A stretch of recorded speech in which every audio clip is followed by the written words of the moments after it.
I thought it might be sort of a derisive laugh to look at this whole thing from Sean Lennon's point of view. Sean Lennon, as you know, is the perfect New Yorker. He was born to wealth and guaranteed loyalty because of his popular father. And he was also guaranteed a will to power and impunity and sadism because of his demented mother. And he aspires to being the Sheik of Japan in New York. He favors Japanese little darlings for his girlfriends from bands like Shonen Knife, who have songs like Let's Knife, which clearly contributed to the decision to choose Shannon for the blessing of being Ripper murdered to death outside the clubhouse where he was terrorizing me and continues to terrorize me. Um, Sort of like his partner Steve Langer said to me in a letter, I'm not sorry for anything I did, only that it had to be you. Sort of Frank Herbert parable, you know, what a sad thing that she chose this night of all nights to make herself available. Um, Shannon was shown and knifed. You know, I'd called attention to shown and knife at the post office that participated in the massacre of Shannon Harps when I had written to Shonen Knife. So um, the aggression is clearly um, from his mind. Now, what is his grievance? That he would choose two amiable, approachable, poverty stricken, uninvolved bystanders who were deaf and being victimized in the city of Pittsburgh, one of them Asian and an orphan who they raped from Carnegie Mellon, his troops from Carnegie Mellon raped, is this invention that Leslie Katz was flaming her burning bush in my mouth. And so, therefore, I violated the military honor code that any use of drugs is pure evil, and missed the chance to save his father, John Lennon, who was murdered by the good guys who he now trophies and triumphs with the help of Steve Langer, a partner of Gail Burstyn. It's clear from the letters, whose look-alike appears on Robert Fripp's record. And who was said to be the close friend of Ronald Reagan, who also, they say, was victimized. And whose view of victims includes the Gestapo buried at Bitburg-Belsen, where he laid a wreath. So John Lennon was behind one of the darkest demagogues who rampaged over the Vietnam War, who locked up people for life over marijuana charges, who conspired to um, bomb Nicaragua illegally and murdered peasants in El Salvador and Central America. And it's not surprising. I mean, his mother, after all, is Japanese. Now, Ian Wattenmaker, had me in his backyard. He showed me, he excavated his garage. We found World War One magazines. And he showed me the principle of the Venus flytrap. Now, of course, Ono has a famous offbeat film called The Fly, which has a fly around a woman's body. So these people who put hair together understood from the very beginning that it was a Venus flytrap. They were planning AIDS. I mean, the fact that they brought me here and poisoned me in the mouth between using me on Mount Desert Island for an AIDS experiment and then releasing COVID shows you that AIDS and COVID were the same Fauci fuckheads who wrote the script. So Sean Lennon is driving this behemoth because, he pulls down his Nazi goggles and raises his burning spear because the white could have saved his honorary Jamaican father. So we know that Shannon was shown and knifed because she was convenient, and no one is innocent, said one of these, said Trump's speechwriter Adam Eisenstadt, who was a partner of a friend of his who was working with Schulman, who was ripping off the museums to help Sean Lennon build this case for his partner Leslie Katz, and who Schulman was in Jabberwocky, a poetry group with, who recruited me as a child back when Nava Edelstein's gang framed me for armed robbery after I got home from the Pennsylvania Governor's School for the Arts. So anyway, no one is innocent, as Eisenstadt said before he was working with Donald Trump as a speechwriter, except Sean Lennon. Sean Lennon is wholly innocent. He can help the people who started AIDS. He can murder Shannon Harps. He can rape Def Genie. He can torture me, poison me in the mouth for the COVID bombers, and set up a Venus flytrap culture around hair and their influence over American society because his father could have been saved by the white, who, for mysterious reasons, has been exiled from the famous celebrity victim status controlled by Sean Penn and Sean Zell and Sean Zelensky and all of the other Israeli commandos in the society of Putin and Trump. So, whatever else we know from beyond a shadow of a doubt is that Sean Lennon is wholly innocent, which is the opposite of a lout.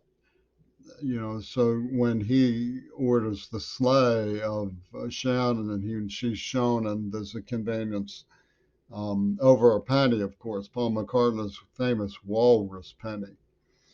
We know that he is not a lout, but rather what class a wholly innocent, right? So when we look at it from Sean Lennon's point of view, the whole case becomes crystal clear.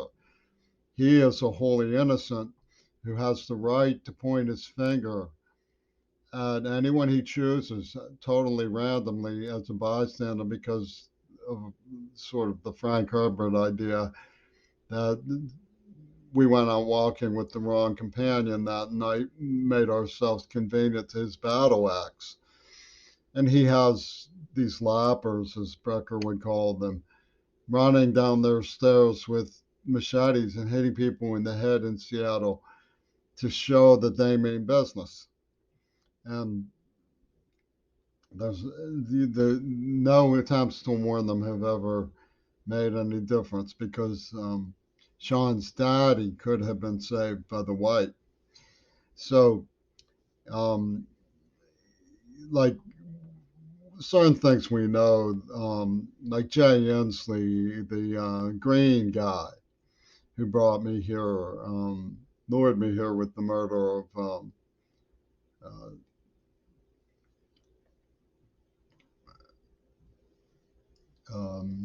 Donnie Chin, the famous, he was a friendly dude. I liked him.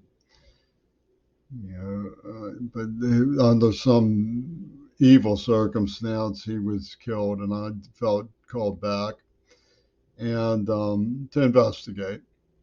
And poison, I got poisoned in the mouth by these people who did it. And then they released COVID. Um, is a sort of character who's associated with the 6 feet apart or 6 feet under addict of the COVID attack, the attack of the COVID attack, which they, advertised as rescuing the black man from overpopulation and the good black man, the Confederate black man, the one who sides with against pornography, the Clarence Thomas black man, who defends women against abandonment and so forth. Um, and Central Catholic black. And you couldn't find anybody say 6 feet apart, 6 feet under. They were saying, eat my spit, show me that you're my brother, when AIDS was going around, And there was even a parable about the burning barn. You see horses run towards the fire when they're panicked. And of course, a rational person like me was trying to explain to the guys that they're being scared towards a siege mentality, so they'll self-destruct in order to save lives. They would have none of it because um, Reagan was wholly sacred and was blowing on the fire, was calling them names and saying it was all their fault. That proves that John Lennon really loved him. And Zappa was taunting people, how dare you be scared to give blowjobs? And Monica Lewinsky consummated the whole project. But Amanda Harcourt came knowing where the letters were, helping Shulman, calling me pushy, saying I had boundary problems, and the whole song and dance of pushing around the deaf person.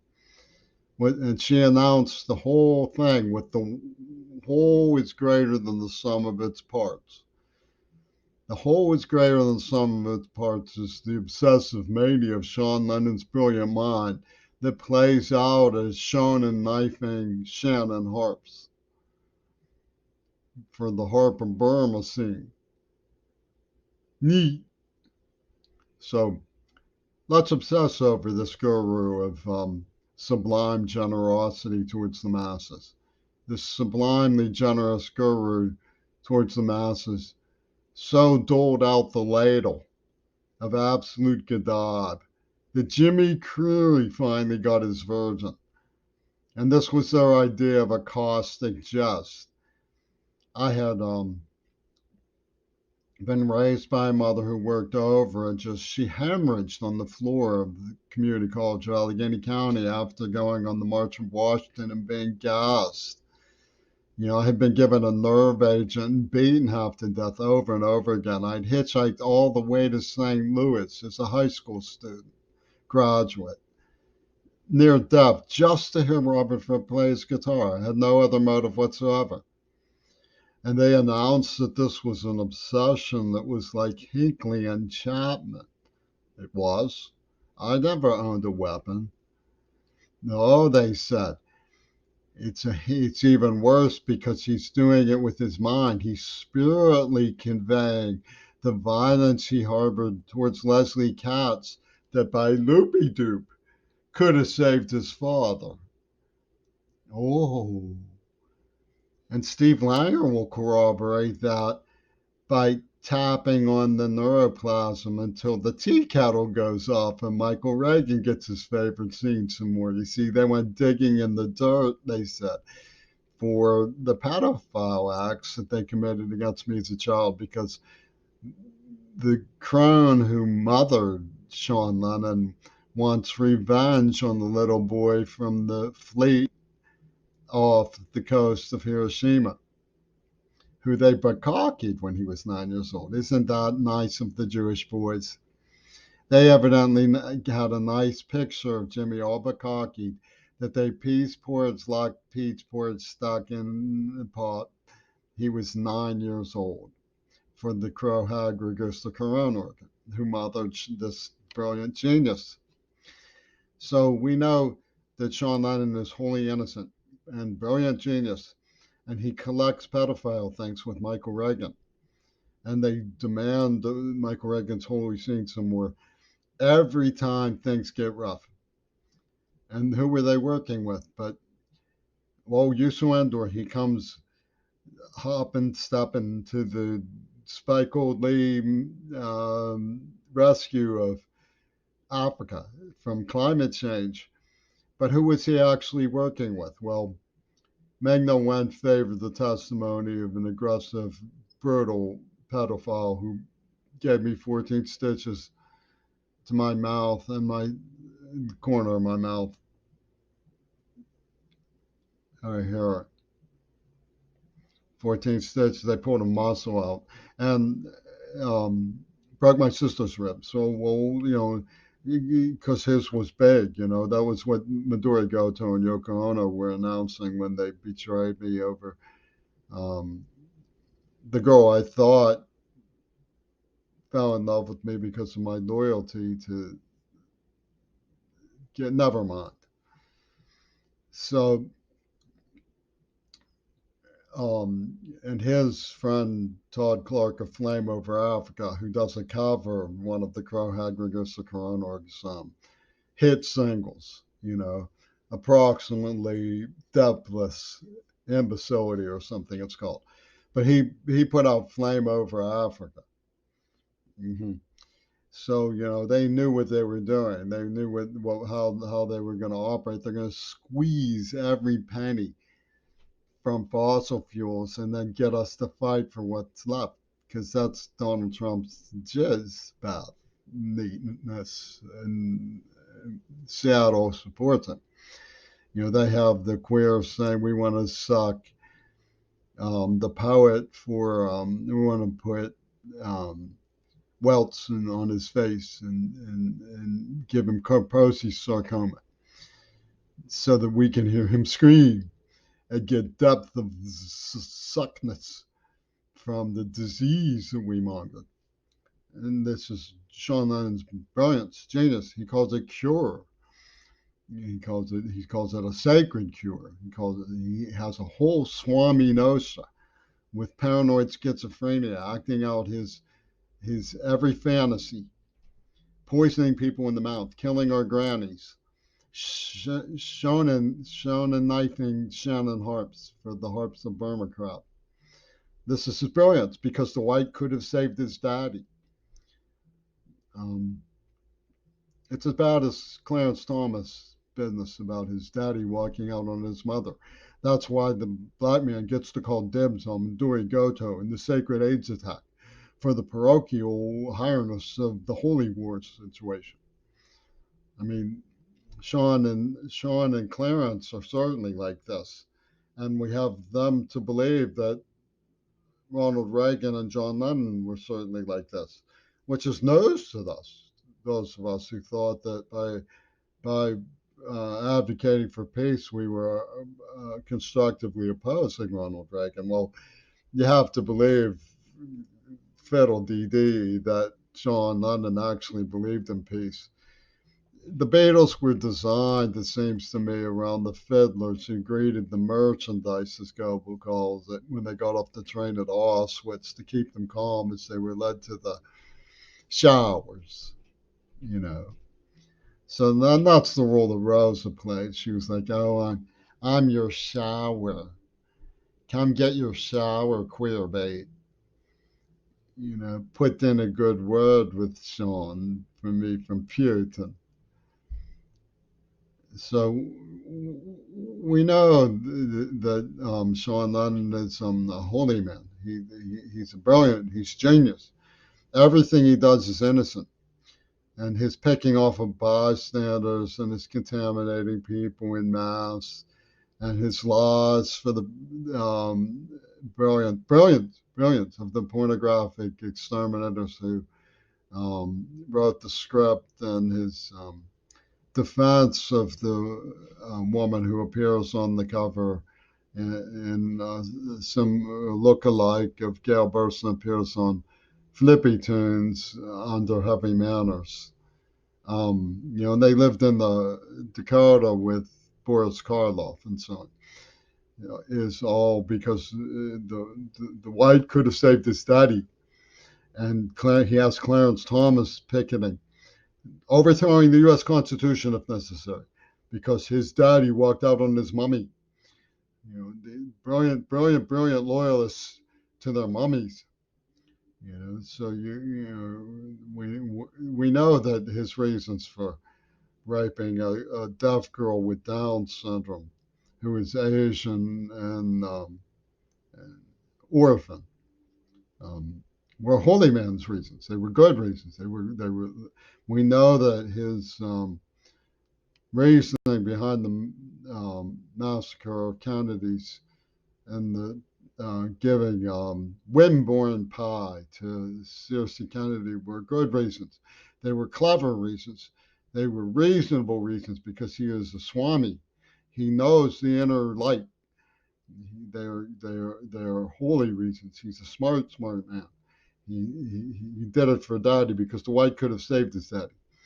We know that everything that Sean Lennon does is beyond affable. It's from an intangible law of the innate superiority.